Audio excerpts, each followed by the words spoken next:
لا تدع أحدا يسرق عمرك، لا تدع أحدا يسرق من عمرك لحظة واحدة. هم أعداؤك في الحقيقة، وهم أشد ضررا عليك من شياطين الجن، لأنك لا تستطيع أن تتوقى منه.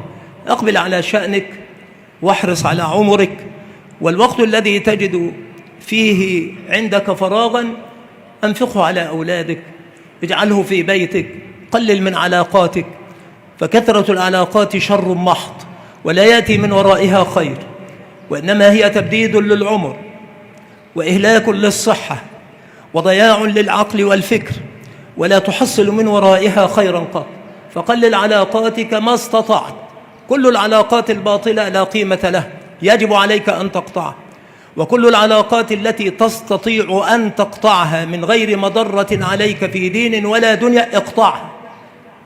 لقاءات الناس والجلوس معهم ليست فيه فائدة، إلا إذا كنت داعيا إلى الله، فأنت تدعوهم وتحول المجلس إلى ذكر وعلم ودعوة إلى الله رب العالمين. ولكن أين هذا؟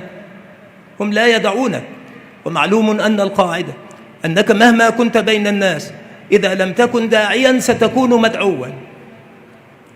إذا لم تكن داعيا ستكون مدعوا. يعني عندما تجلس في مكان إن لم تدعو من فيه إلى الله دعوك هم إلى المنكر الذي هم عليه.